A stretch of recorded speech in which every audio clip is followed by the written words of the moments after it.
So, good morning. I'm just trying to summarize the discussion of last lecture.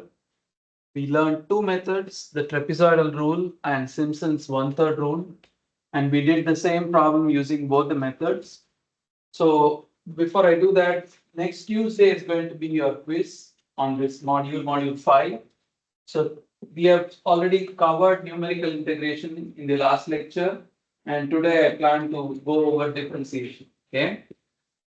So what you need to be able to do for the quiz is that there are going to be two problems, one in each topic, and within each topic there are two methods. So here in numerical integration there are two techniques, either may be asked, so you should be able to do problems using both.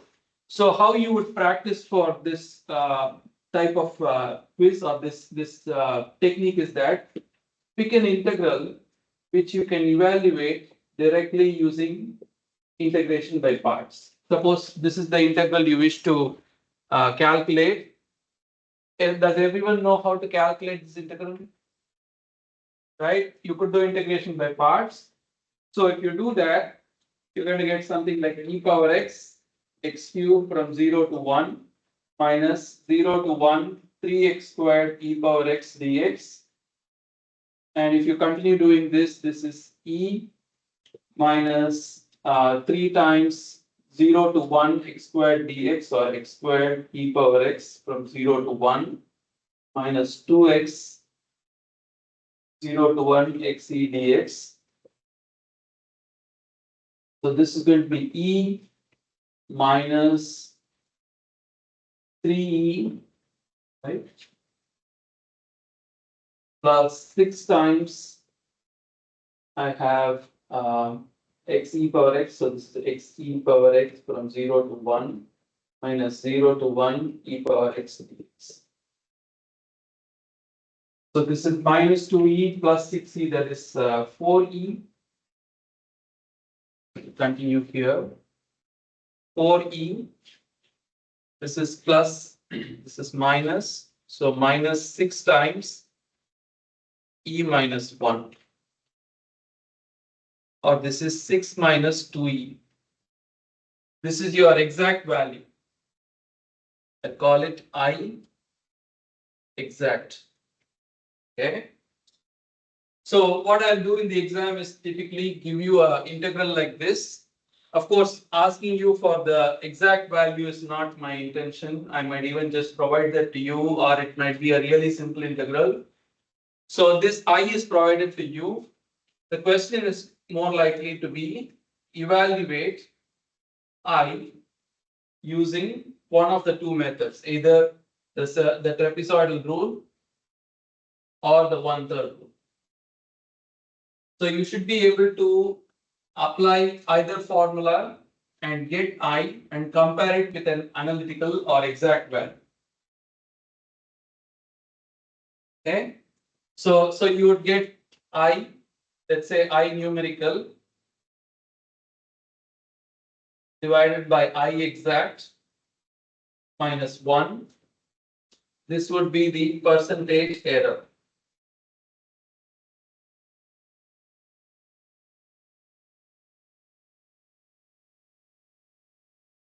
If you go back to the recording of last lecture, I went through how this trapezoidal rule formula comes and how this Simpson's rule formula is derived. So the way I remember this is, I'll get to your question, is that if you have an interval from a to b, this b minus a divided by n is the width of each segment. And you have n segments, that is, you divide from x0 to xn, you divide this into segments, and you have n of these, n segments. Okay, so at least trapezoidal rule I remember as 1/2 the width of each segment multiplied by the function at the first point, this is f of x0, and the value of the function at the last point, which is f of xn, plus 2 times all the intermediate values of the function. So this would be some f of xi. Okay. What was your question?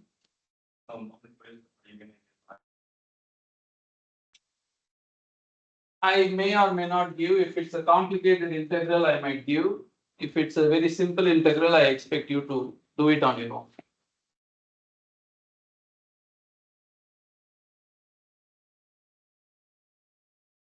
So let's try getting this I value with n equals 4 segments. So use trapezoidal rule and n equals 4 segments to get I. So that would be 1/2. P minus A is 0, B is 1.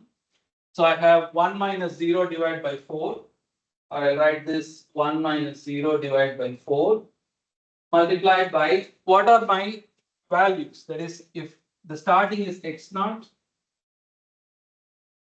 and I have some value of xi here, xi equal to x naught plus I times delta x. This is width is basically what I call delta x. So what are my values? I'll have f of x naught plus 2 times f of x1 plus f of x2 plus f of x3, and my n runs up to 4, so I'll have to stop here and then write f of x4.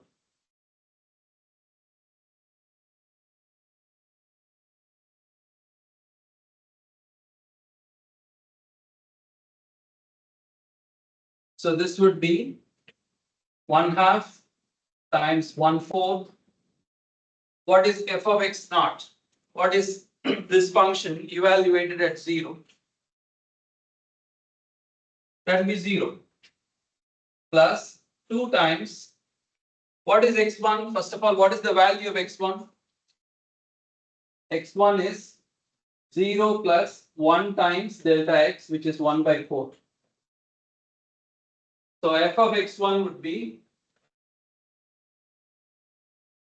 1/4 cubed times e to the 1/4 plus 2/4. That is the next value x2 will be 1/4, 1/2, 3/4, and then this is 1, this is 0.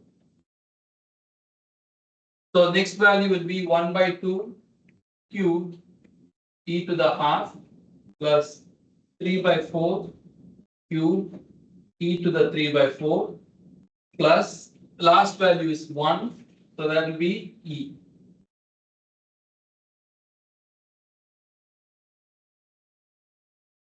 You punch all this into your calculator, you should be able to get a numerical value.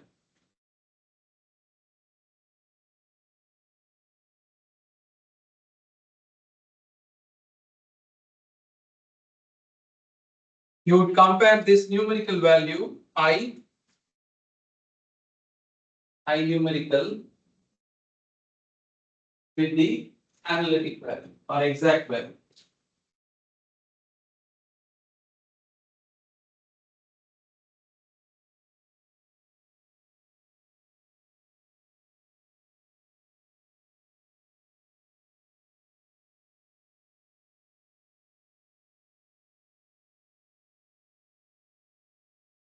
Is it clear?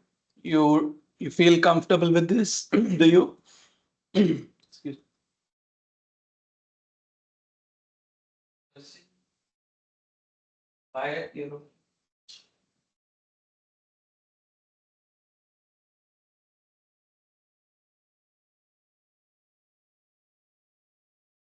So kindly look at this because I'm going to wrap up integration pretty soon and then to move on to the next topic. But what you need to do is to be able to discretize a given interval into n segments. N is usually suggested in the problem. So it could be 4, 5 or something like that. And then you will have to apply the formula first value plus last value plus 2 times all the intermediate values. So the summation is here. 2 times I equals 110 minus 1. Now, the pitfall usually is when you memorize or write down a formula like this, you also want to write down the figure that goes with it, because what is x naught is indicated in the figure. So the indexing starts at 0, x naught, x1, x2 goes up to xn. So you know which is x1, which is xn minus 1. It will make sense if you have the figure along with you with your formula. Okay, that's just a suggestion. You're okay? Are you okay? All right, so let's try to, anybody has the answer to this? Okay, maybe we won't spend too much time on this. I'll leave it here, you can finish it, but use the second formula and also get the estimate for I numerical using Simpson's rule. So we did the trapezoidal rule, you'll get some answer.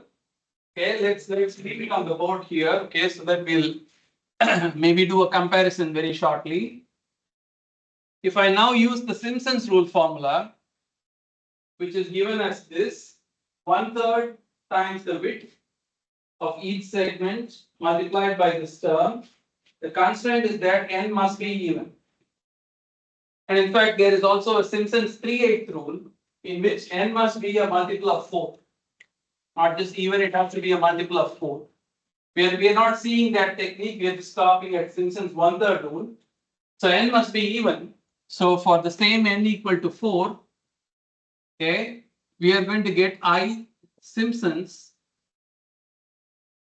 1/3 equal to 1/3, 1 minus 0 divided by 4, f of x naught, which is f of x naught plus 4 times all the odd values, 4 times f of x1 plus f of x3 plus 2 times all the even values, f of x2 plus the last value, f of x4. I'm just directly applying this formula with n equals 4. Kindly look at it and tell me if that makes sense to you. Yeah. So the f of x1 up to this is f of x4, and it's broken down into the fraction of the number of n. So if it was n2, it would just be half than 1. Like f of 1 would be. Yeah, if it is n2, it would be 4 times f1 plus 2 times f2. No, it would just be 4 times f1 and then you will have f2. Okay, and f1 would be half, and f2 would be 1, right? Is that how we're getting those quarter, half, 3/4, 1 values? These values? Well, for the actual. Oh, yeah. So this is discretization. So if I take the interval, say 0 to 1, n is basically number of segments. So I'm going to divide this up into 4 segments. So 1, 2, 3, 4. Okay, so this will be 1/4, 1/2, 3/4. So if you go through with this, this is 1/3 times 1/4 times what is f of 0, 0 plus 4 times what is f of 1, 1/4 cube e power 1/4 plus what is f of x3, 3/4 cube e power 3/4 plus 2 times e squared, I'm sorry, not e squared, 1/2 squared times e power 1/2, and then I have f of x4, which is e to the 1. I'm going to erase something to make this a little less cluttered. And I'll get rid of the exact solution because by this point we understand that we need it. So you would punch this in your calculator to get I numerical using Simpson's 1/3 rule.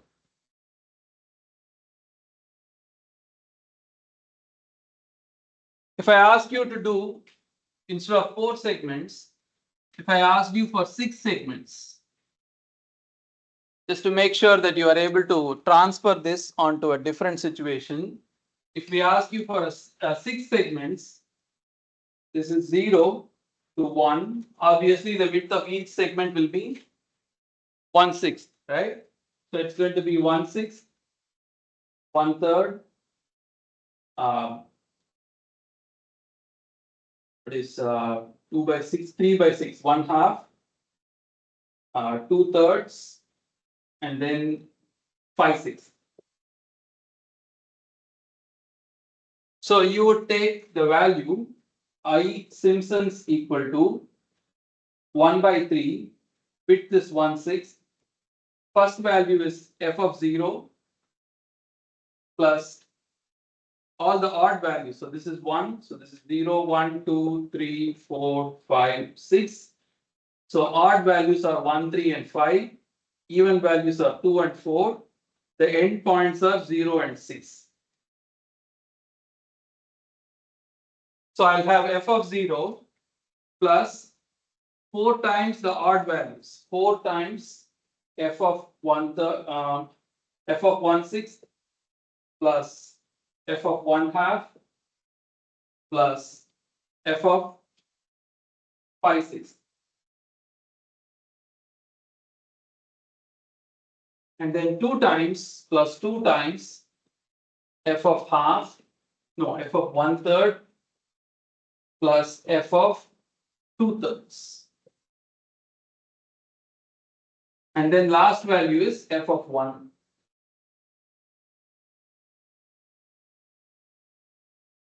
Yeah.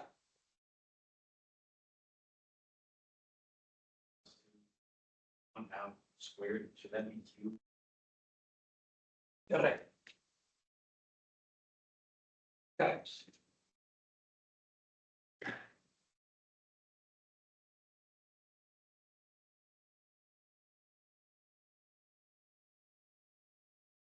A tip, a suggestion is that if in the exam you are always nervous about making arithmetic mistakes or like calculation mistakes, which I am also when I'm a student or even now, I always try to leave this in terms of symbols like these until the very end, and then I just substitute numbers in only one step, which is the last step. Until it is the last step, I don't rush into simplifying anything. Try to keep it, move it, keep moving it so that I tell the instructor exactly what my thinking is, so that even if I mess up in the last step, I lose like few percentages than the entire problem.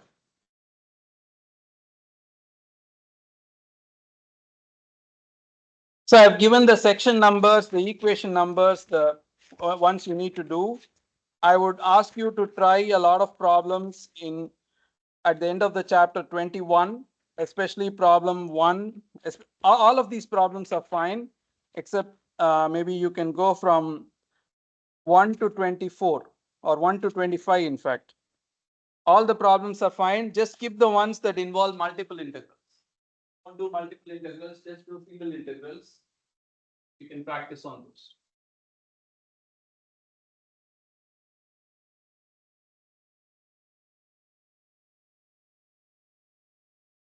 All right, so now my everlasting struggle with time to discuss topics and within time. I start with numerical differentiation. What do you know about numerical differentiation? What does the word or the title suggest to you? What is numerical differentiation? What do you think?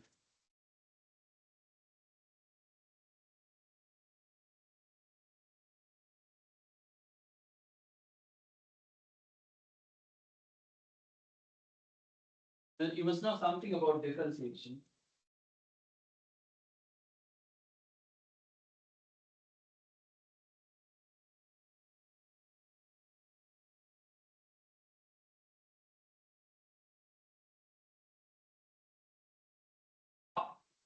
You know what is the differentiation operation, I'm sure, right?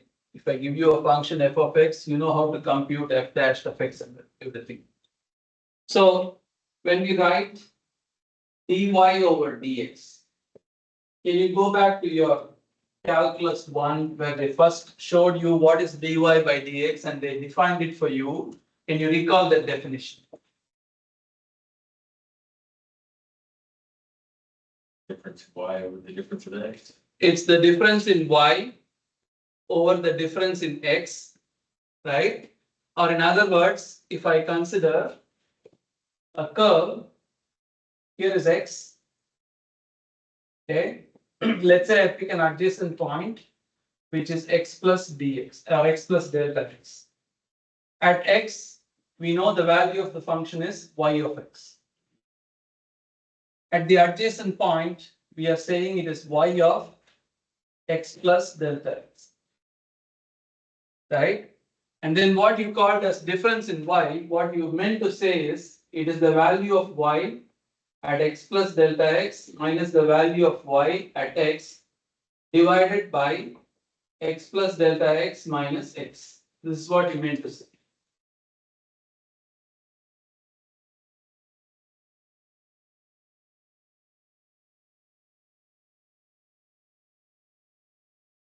Right? And as the difference between the 2 points becomes small, that is, as we bring this second point infinitesimally or closer and closer to the first point, you end up with what is called as the derivative of y with respect to x. This is what they told you many years ago, or not many years, few years.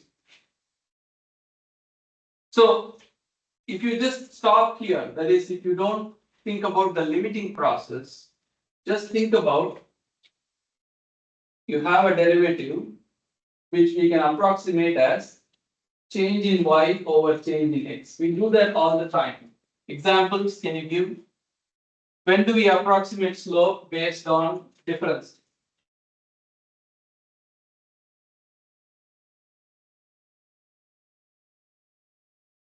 Train.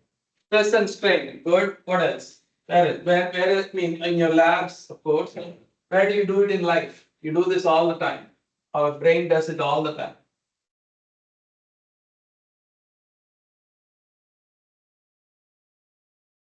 Driving, throwing stuff away, like throwing anything far away. So if you have to aim, you make correction in your head.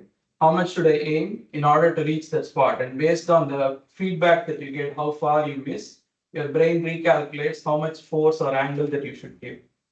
When you're driving, you see a freeway, that is the banking of the freeway. Your brain adjusts how much braking you should do so that you don't tip over. Right? You don't even do this effortlessly.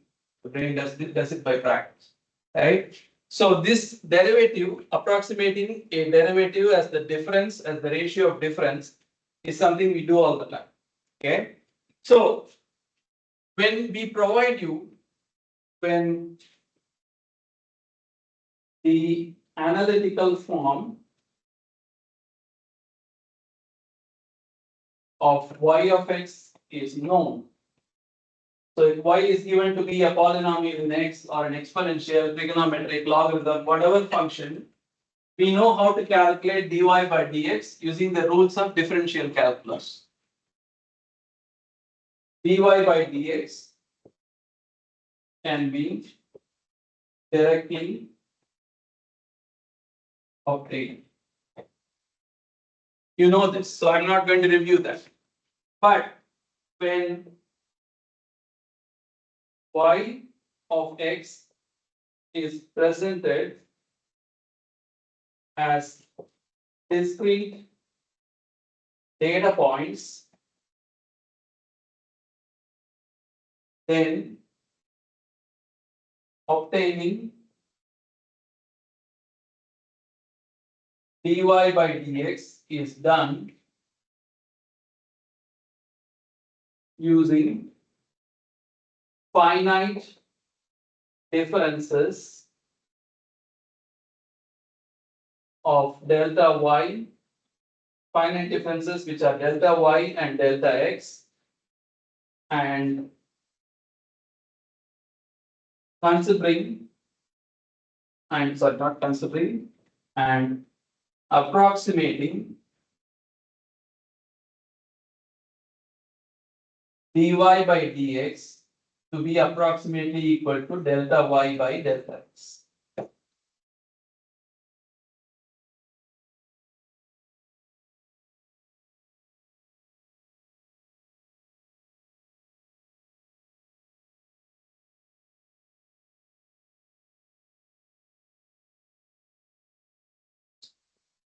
Okay. So instead of saying x plus delta x, I'm just going to say this is some x1, this is some x2, and let's say there is another point, we'll call it x naught. So this is y of x1, y of x naught, y of x2. And for simplicity, I'll call it y naught, y1, y2.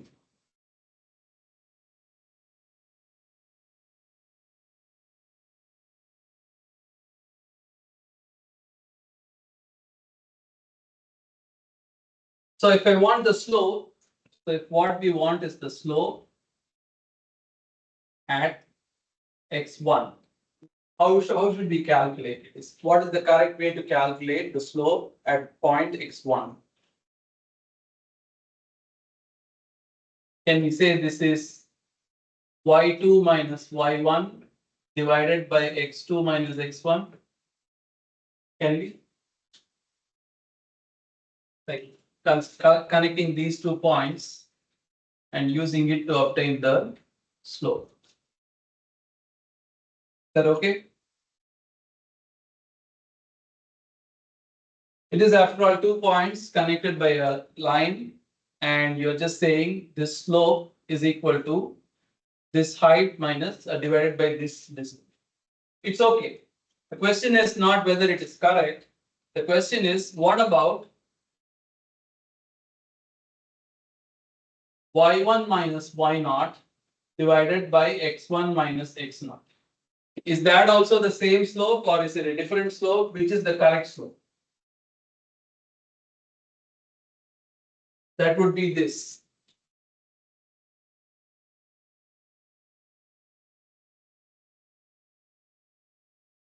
I have 2 ways of calculating the same quantity. Which is the correct way to calculate?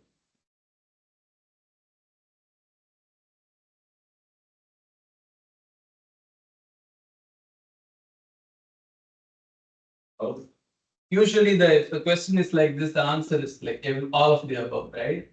Like, what if there is more than one way, then we usually say everything is fine, it's just contextual. I'll add one more to this. What about y2 minus y1 divided by x2 minus x1, which considers this combination of the, sorry, y2 minus y0 and x2 minus x0. So which one do you pick? Which one is actually appropriate for a situation?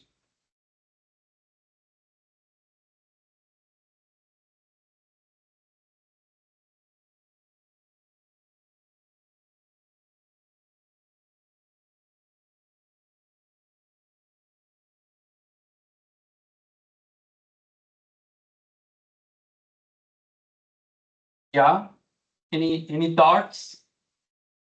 At least some opinions? Which is the correct choice for a given situation?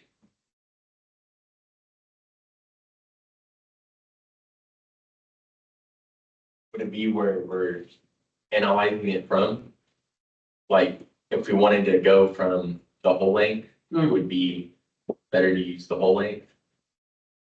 So actually the correct way to respond to my question is, what is the situation?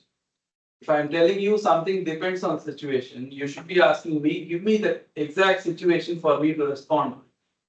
I'm giving you a blanket statement, so you should pin me down for more details, right?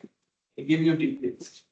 So suppose you have a bar. Everyone's heard of heat transfer, right? Or at least taken it already. You know what is heat, right? Touch the hot plate, it burns, that's heat. For all biomedical engineers, we're just telling you. Just kidding. Okay. So if you have T1 and if you have T2, okay, so let's say T1 is greater than T2, so the heat will flow from the hotter to the colder side, okay, and if you are at any given point, all right, I want to know what is dt over dx, because if I multiply that with the conductivity, this quantity is called the heat flux. Okay, at steady state, there is a temperature profile that has developed, and if I want to know what is the heat flux, I can stand here, I can look to my right and I can look to my left. I can get the temperature on both sides. I'll call it T naught and say TA and TB. And if I want this, I can say this is equal to minus K delta T divided by delta X, where delta T is minus K TB minus TA divided by whatever this width is. I'll call it XB minus XA. Because the heat is diffusing, there is no direction to diffusion. So you are okay to look for it from both sides. If I give you another example, suppose you have a supersonic aircraft. Okay. This is moving at a speed, and what we know about this from common knowledge is that the speed is greater than the speed of sound. Meaning, if you are here, if you are standing here, upstream of the plane, you won't hear it coming. You will hear it only after it has passed you. That's what we call as the sonic boom. If you have gone to any Air Force demonstrations, you would see the plane go by first, and then you will hear the sound. Because the plane is traveling faster than the sound, you will see it first before hearing. So if you are standing here, okay, information to you is coming only from this direction. Whatever happens behind you is completely irrelevant. If you want to calculate any quantity related to the motion of this supersonic aircraft or object, the only direction that matters is to your left. So if you want to get the slope, like the same temperature gradient, if you want to obtain in this case dt over dx, you would say this is minus k. Let's call this x naught. Let's call this xa. Let's call this x upper. X naught and x upper. So this will be T upper minus T naught divided by X upper minus X naught. In this example, the only relevant direction is upstream. The downstream has no relevance here. Whatever happens here doesn't matter. Okay. So in this case, you are interested in one-sided derivative. So this is an example of a one-sided derivative, whereas this is an example of a two-sided or central differencing approximation. The reason I brought this up is to tell you, when I say which of these is correct, it really depends on the context. When the context is steady state heat transfer, where the heat flux has already been established by both the temperatures, there is no more heat flow, there is no more gradients. In that case, you can do central. You have a supersonic aircraft coming from one direction, the only relevant direction is the upstream and not the downstream.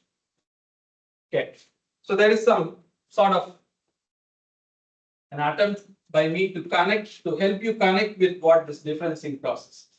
Okay, so now let's get down to actually doing some work.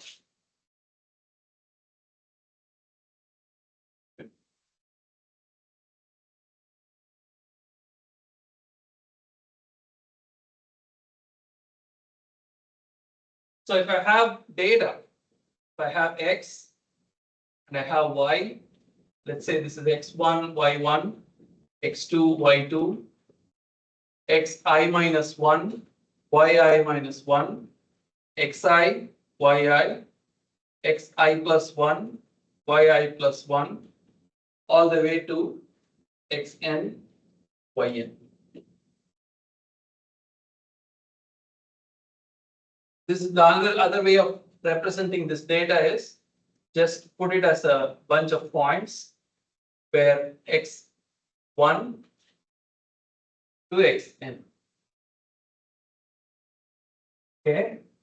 At any given point, let's say this is Xi, I want to know what is dy by dx at Xi. There are three ways to calculating this. The first way would be to write yi plus 1 minus yi divided by xi plus 1 minus xi. Take the next point, that is the I plus 1 point, and using that, this way is called forward differencing. Forward difference. So can you tell me what would be backward differencing? Hold I as the pivot and look back. That will be yi minus yi minus 1 divided by xi minus xi minus 1. This would be backward.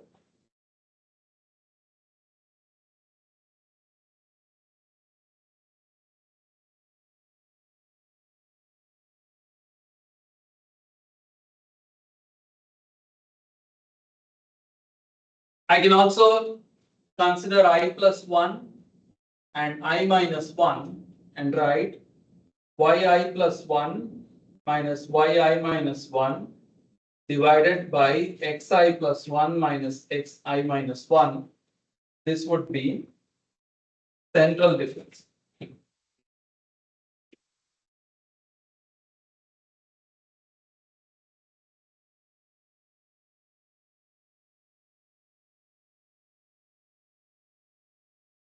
Does it seem intuitive to you?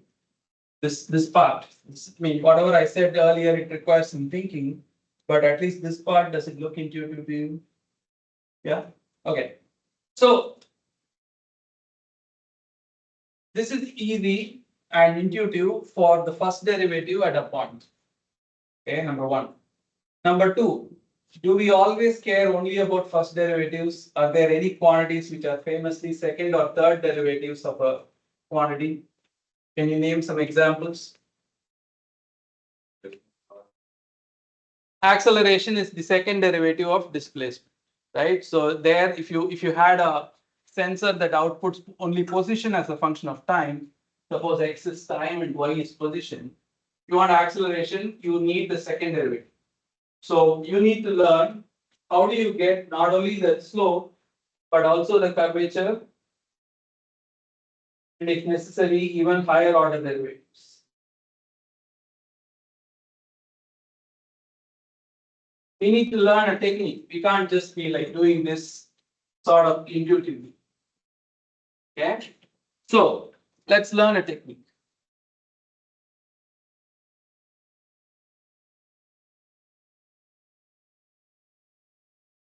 Do you recall this little result from your previous calculus courses called Taylor series?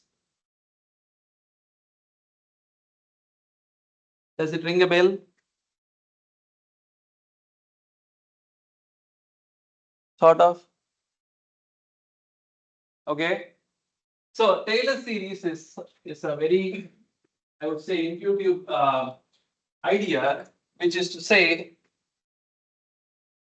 here's a point. Okay, drop your pencils, listen. Here's the point. Okay, we'll call it x. And the value of the function, we'll call it y of x. Okay. If I consider another point, let's say it is at a distance h to the right of x, and I want to know what is the value of the function at x plus h. This is the question. Taylor series basically gives you a way to calculate y of x plus h in terms of y of x and a bunch of correction terms.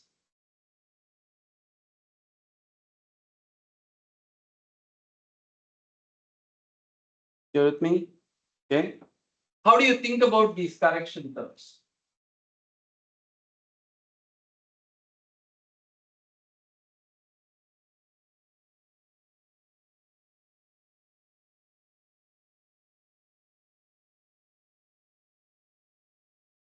Suppose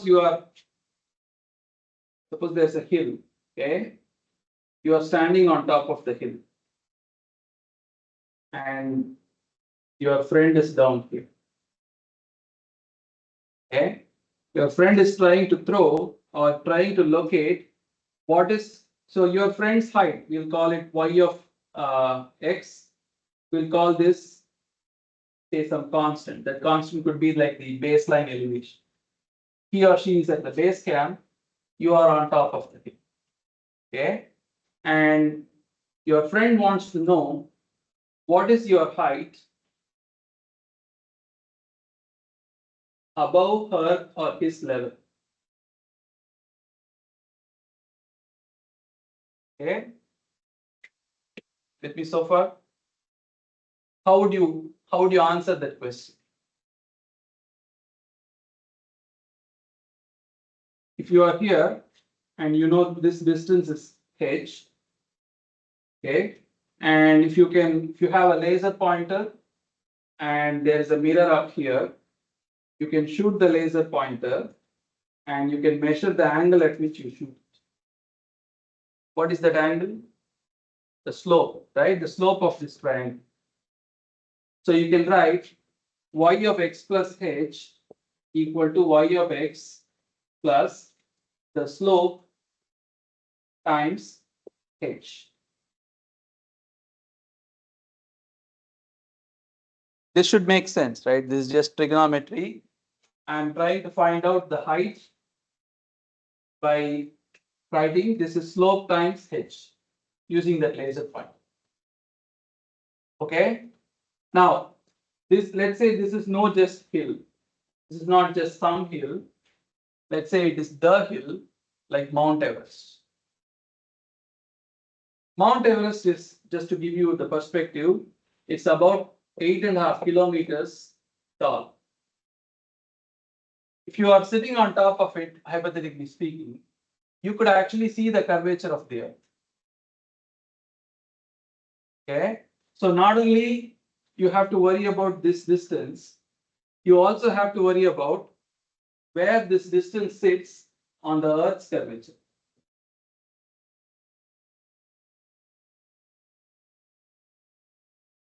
So if you think about that, to get the height correctly, you not only have to compensate for the slope, you also have to compensate for the earth's curvature and write h squared over 2 factorial, which comes from some math. At this point, you can stop because the distances are such that the third derivative, the derivative of curvature, is not going to matter.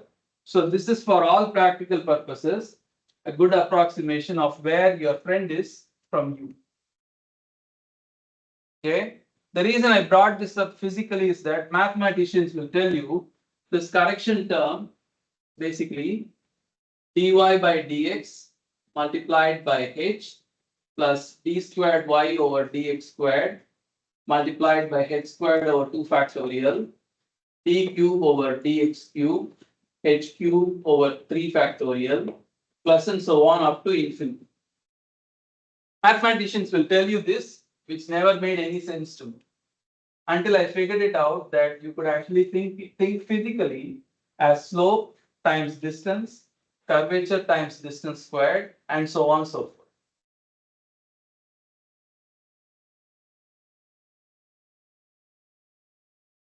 Are you with me? Is this connecting with you? Is this landing? Yeah, no? You seem like you are bored. No. No? Okay. All right.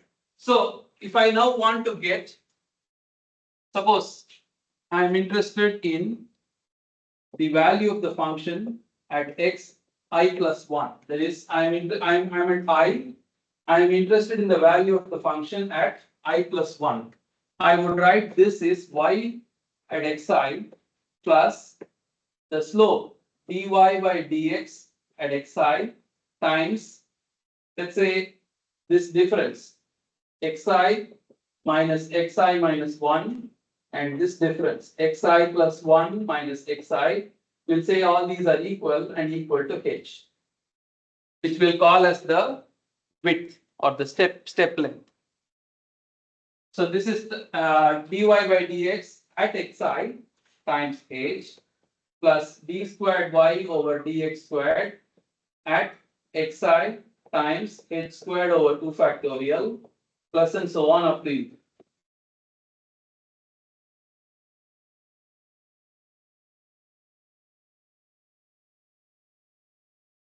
It's making sense to you? You're tired? Because really throwing me off. I think this is, oh my god, I'm bombing today.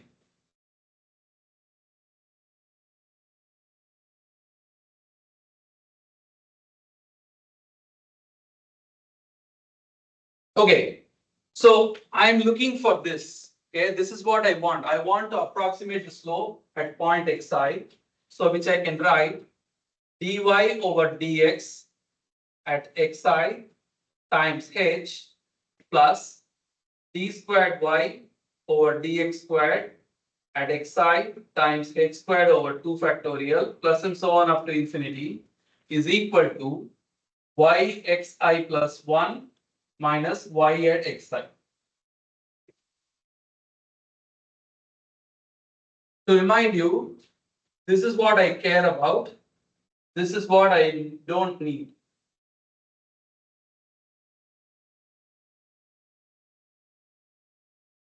Okay, so I'm going to write dy by dx at xi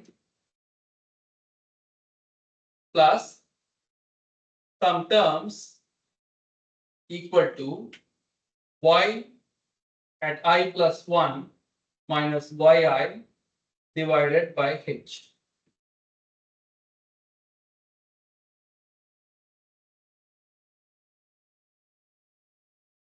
With me so far? Maybe? Yeah?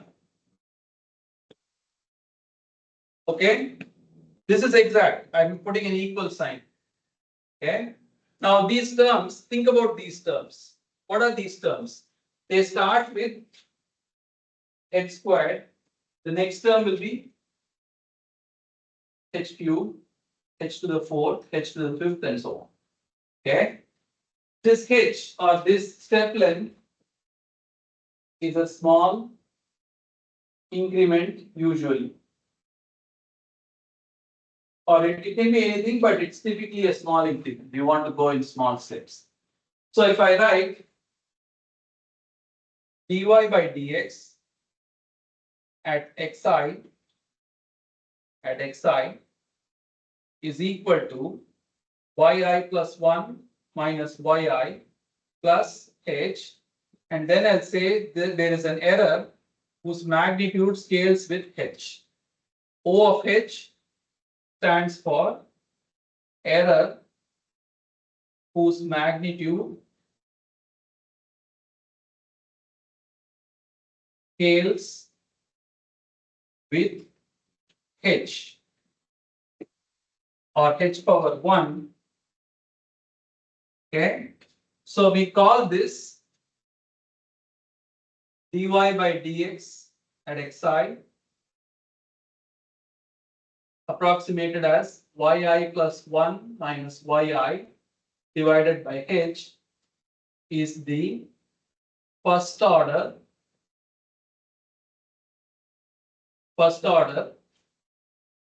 approximation of the slope and because we are involving I plus 1 and I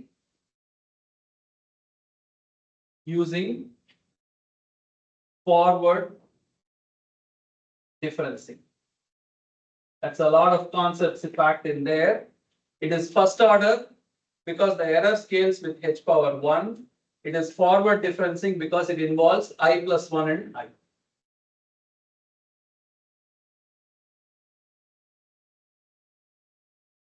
Take half a minute, think about it, let it absorb. Okay.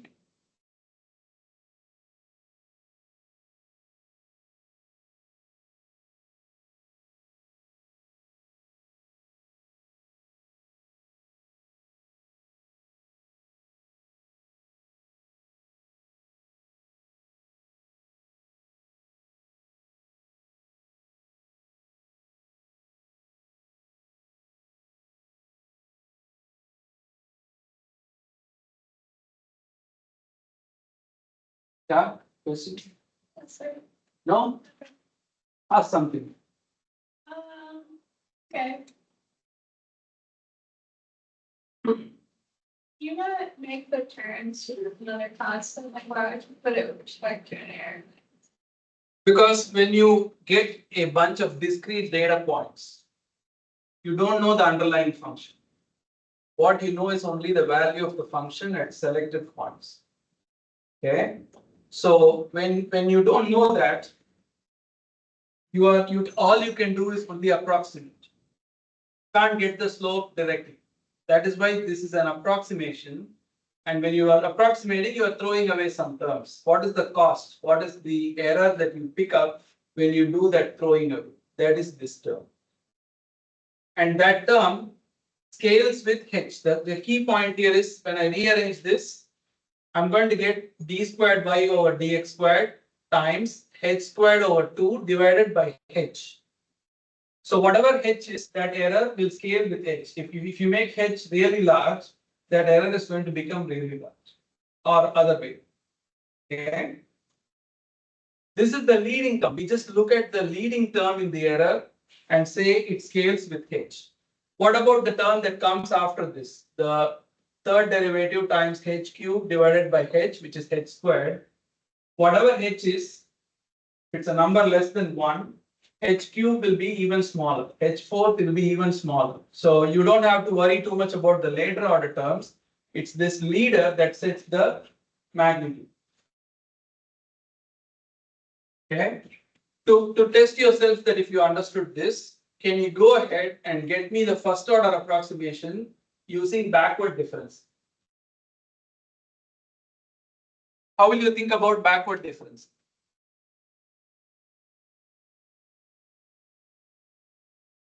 I'm leaving the Taylor series here so that we can use it. Maybe I'll rewrite the.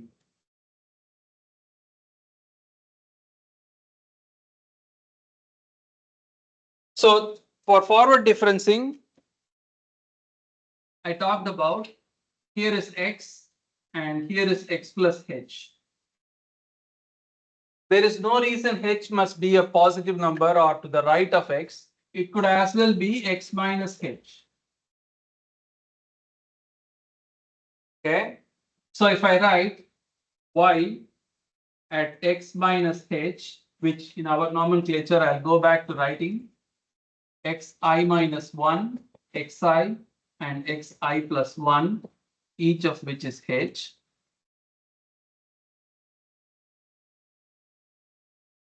Y at xi minus 1 is y at xi plus dy by dx at xi multiplied by minus h plus d squared y over dx squared multiplied by minus h squared over 2 factorial plus d cube y over dx cube at xi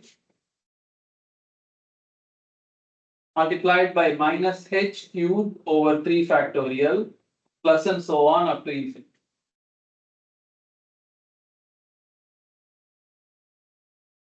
So I can write dy by dx at xi equal to, I have minus h here, so I have y I minus 1 minus yi divided by minus h plus terms whose order of magnitude scales with h itself, because this is going to be h squared divided by h.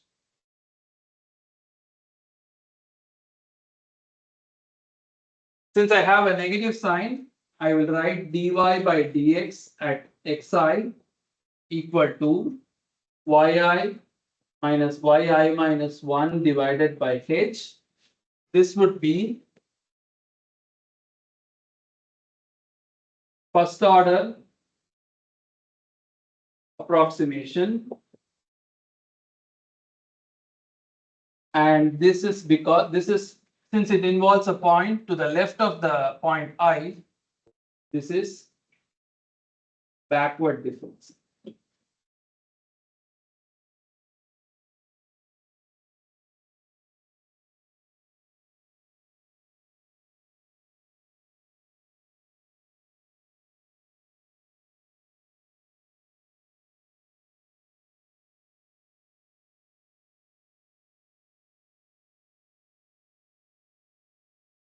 Yeah.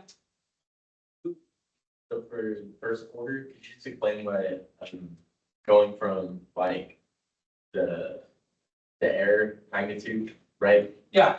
And then so for like the top equation and the bottom, what's the difference if it's like to the first and not to the first word?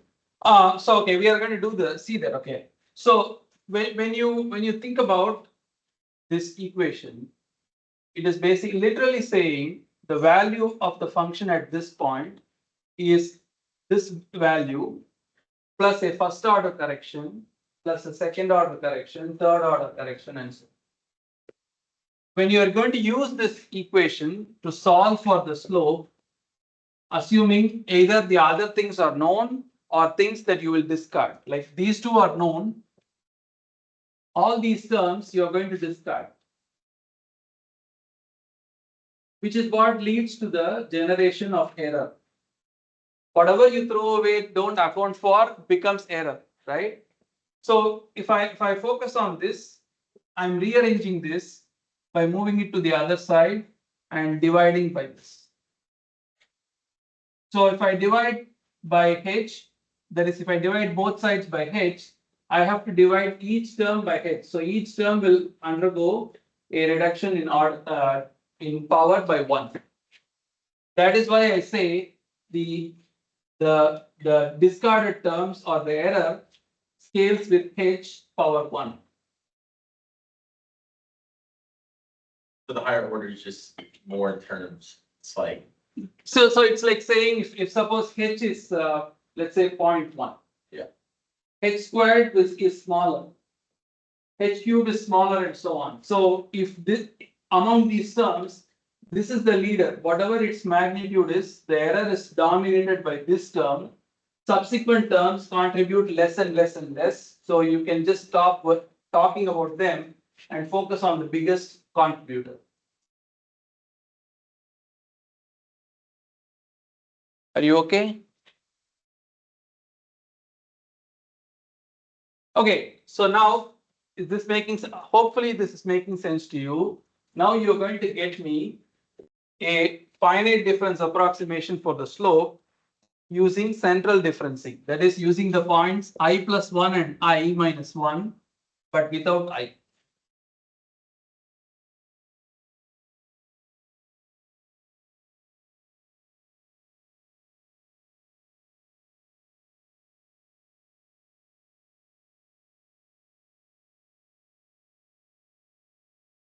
So we have committed ourselves to central differencing. Okay, we are going to look upstream to I plus 1 and downstream to I.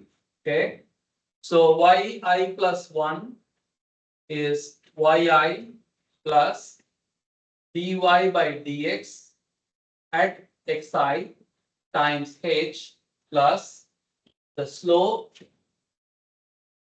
at xi times h squared over 2 factorial or 2 plus the third derivative at xi times h cube over 6 plus and so on up to infinity. This is the real question in the exam. Derive a second order or derive a forward differencing approximation with second order accuracy or third order accuracy. This is a real question. This is for I plus 1. What is yi minus 1? Trick is replace h with minus h. Wherever h appears, replace it with minus h. So this is minus dy by dx at xi times h plus second derivative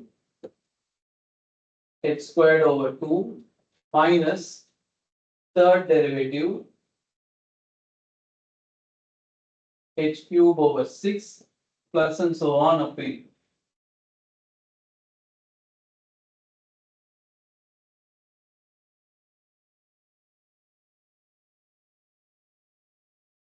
I am seeking this. This is what I want. This is what I want. So if I just add them, I'm going to lose the slope because the signs are opposite. So I shouldn't add them, I should subtract them. So I should write yi plus 1 minus yi minus 1 equal to 2 times, or I write slope dy by dx at xi times 2h.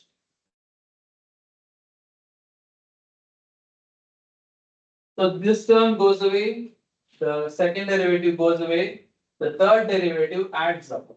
It will be d cube y over dx cube at xi 2h cube over 6 plus and so on up to infinity.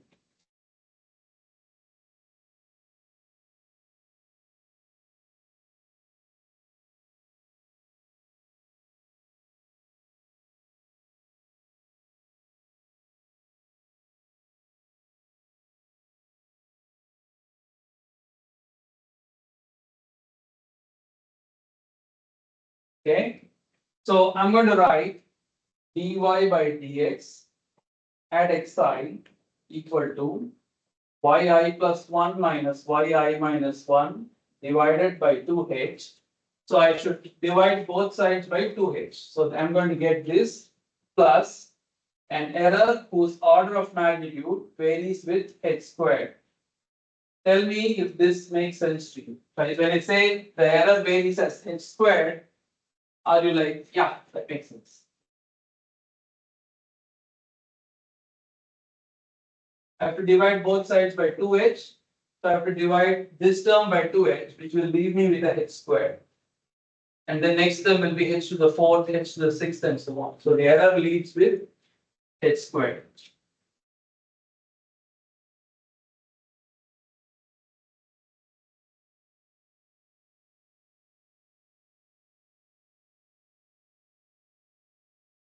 Yes.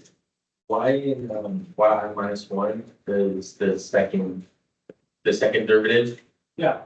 or yeah, Second derivative goes away. It has h squared. You put minus h and square it, you still get h squared. okay, is that always gonna be positive then? Like, cause from. Yeah, it will be positive. Whether you put h or minus h, this square will take care of that. It remains as a positive term. Okay, so you're squaring h. You are squaring h or squaring minus h or squaring the distance from that reference point. Reference being the point I. So it'd be wrong, just to make sure it'd be wrong to take out the negative It would be wrong. coefficient and then cancel that one. No, that would be wrong. Yeah. That would be wrong. What you should do is think of h. Wherever h appears, replace it with minus h and then square it, cube it, whatever. Then it will make sense. So this is a central differencing approximation of second order accuracy for the slope.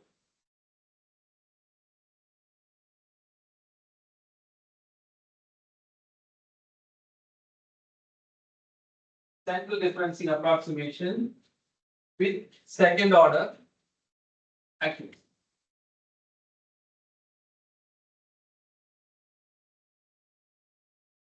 Okay, so we also saw the forward differencing and backward differencing.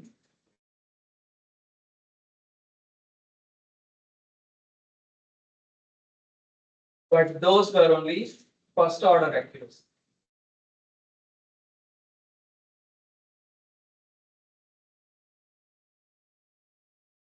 Okay. Here's a question for you. In a given application, it could be something like tracking the speed of an object from a video recording or a list of their time and positions. Okay. What dictates the order of accuracy that you should go for? Should it always be first order? Should it always be second order? Can it be fourth order? Can it be fifth order? What dictates this consideration of accuracy? How do you decide that I'm going to start my day by deriving a fourth order accurate approximation for the slope?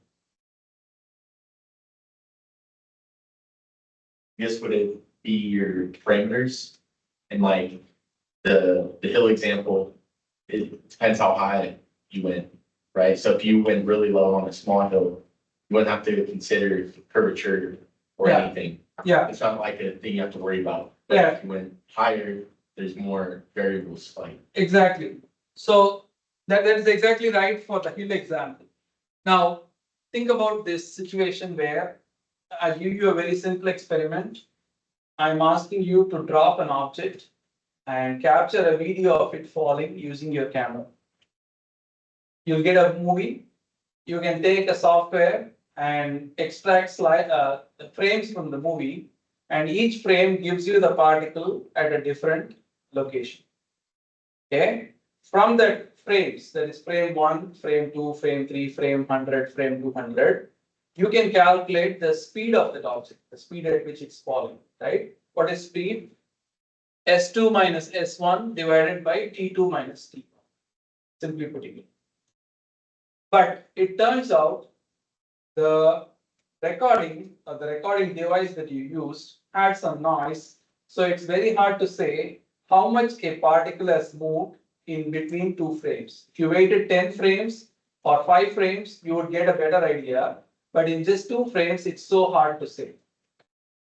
Okay. So if you still stick to your idea of getting a speed using only forward difference, like you say T2 minus T1, only forward differencing, you will soon end up in trouble because the error will become quite large, because in this case the error scales with delta t, whereas in this case it scales with delta t squared. Okay, but for the problem that I'm giving you in time domain, what is the idea of backward difference? Time doesn't go backward, right? Or time doesn't, you can't take time now and time future or time past. What I'm doing now can be affected by my past. It can't be affected by my future. It doesn't make sense to take ti plus 1 to calculate this derivative. So central or forward differencing doesn't make sense if it's a time domain problem. Would you agree with me? Where I'm going to go next can only depend on where I'm coming from. It can't also depend on where I'm going, right? So most time domain problems, we use backward differencing. But the way we derive backward differencing, it has only first order accuracy. And I told you previously that your recording device is very noisy. In only 2 frames, you can hardly make anything. You need to go back at least 4 or 5 frames or 10 frames in order to get a better estimate of the speed of the falling speed.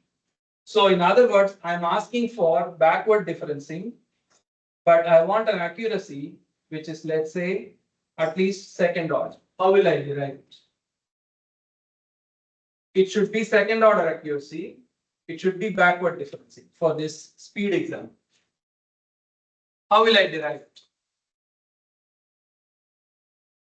since we said it's time domain, I'm going to start using the symbols PS, P1, S1, P2, S2, so that it kind of sticks with me.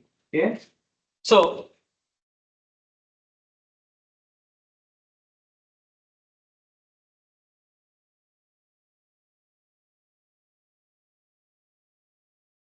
So let's say we have I, we are at Ti, there is Ti minus 1, there is Ti minus 2, Si, Si minus 1, Si minus 2, and so on and so forth. With me so far? Okay. So if I want to write Si minus 1, I can write this is Si plus ds over dt at I times delta t. I should write minus delta t because we are thinking I minus 1. Okay. Plus d squared s over dt squared minus delta t squared over 2 factorial plus d cube s over dt cube at ti minus delta t cube over 3 factorial plus and so on up to infinity. Taylor series applied to point I minus 1, which is to the left of I in time domain. Okay.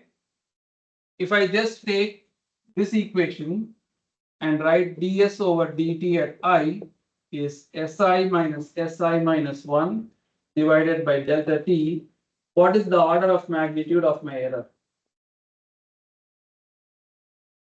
If I do this, just subtract these two, what is the order of magnitude of my error?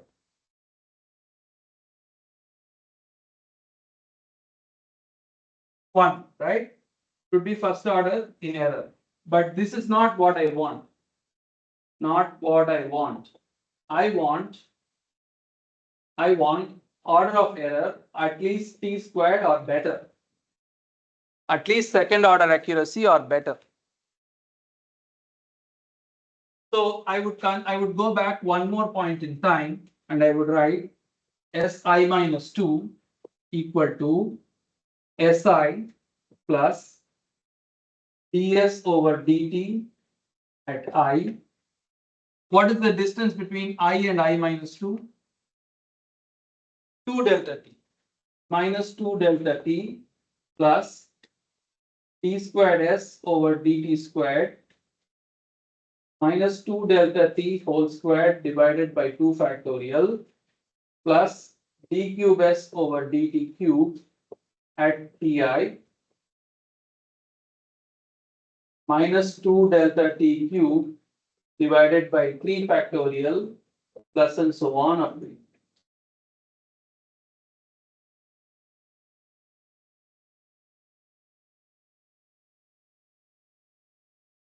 Make no mistake, I am still seeking this. I just want my error to be different. Okay.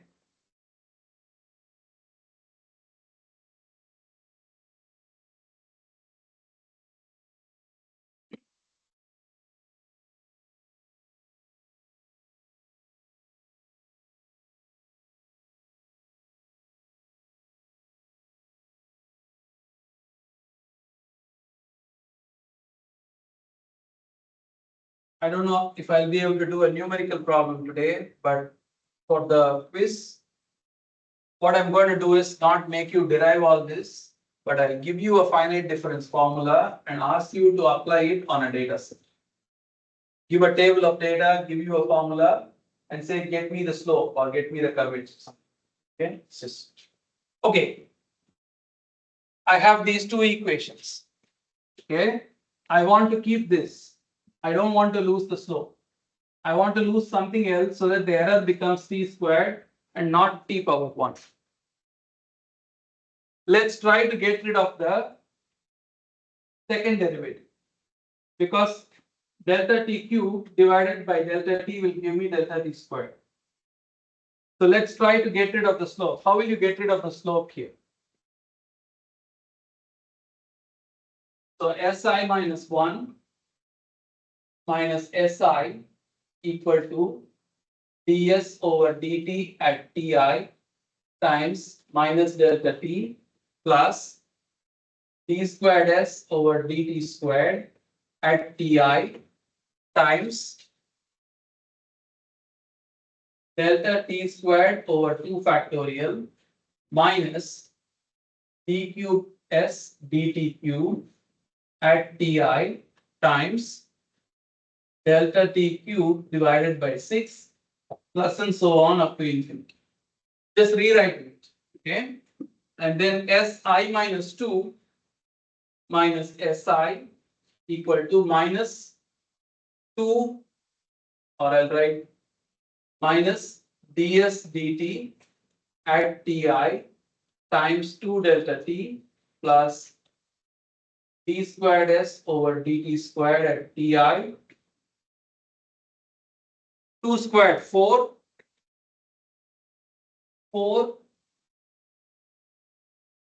divided by 2, which is 2 delta t squared minus d cube s over dt cube at Ti.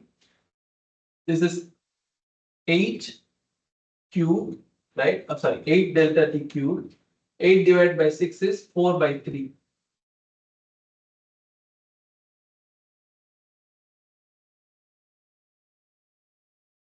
Don't lose this, but lose this.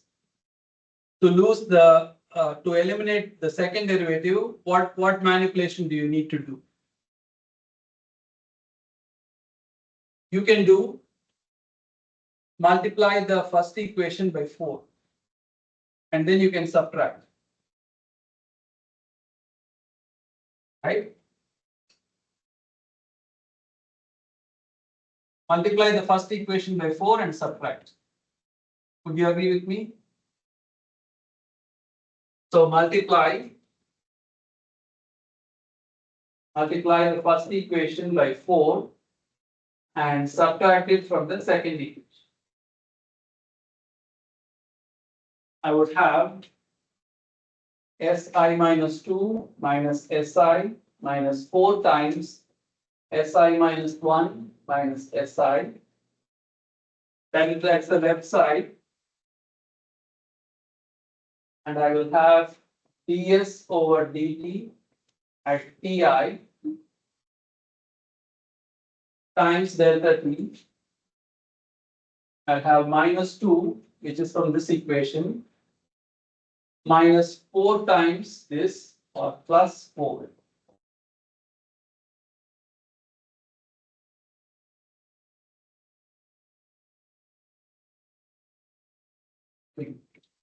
Minus 4 minus 2, that's what I've written here, minus 2, plus it becomes plus 4 when I subtract.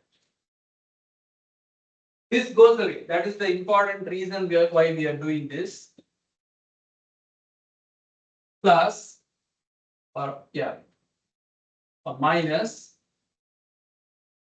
d cube s over dt cube at Ti times delta t cubed multiplied by 4 by 3 minus, what is 4 times 1 by 6? 2 by 3. Plus d to the phi s over dt, I'm sorry, plus you will have fourth order term d4 dt to the 4 at Ti delta t to the 4th and multiplied by something plus and so on up to infinity.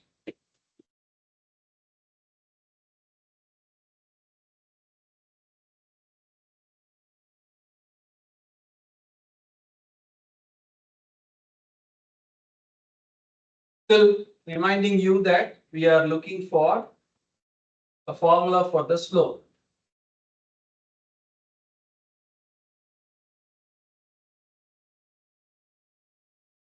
So if I rearrange I'm going to get ds over dt at ti. Okay. The other side is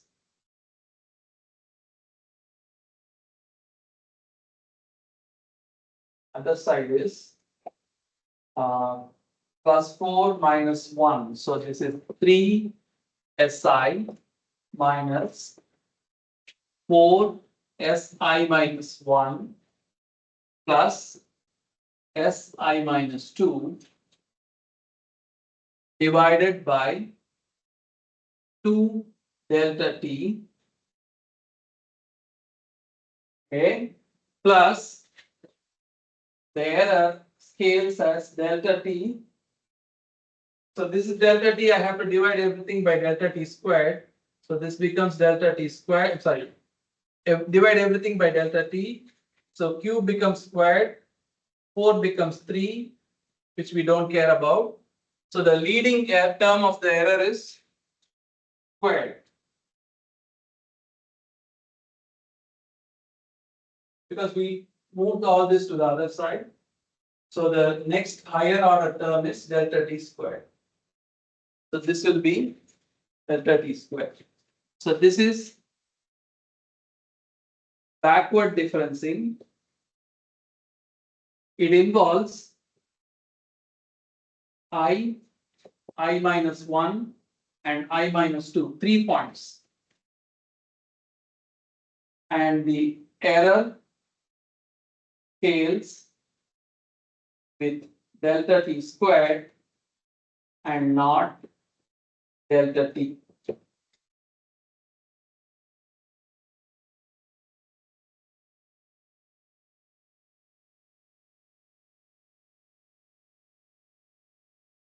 Contrast this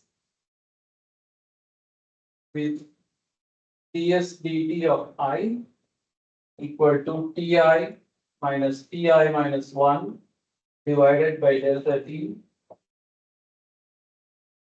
This is also backward differencing.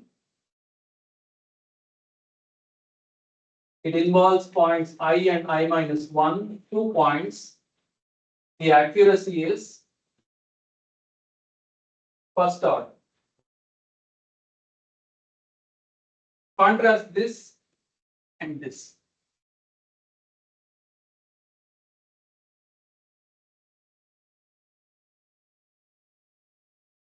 Important conclusion.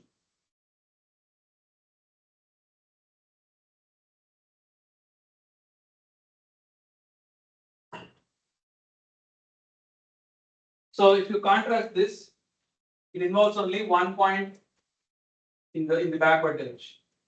This involves 2 points. It has only first order accuracy. It has higher accuracy, second order.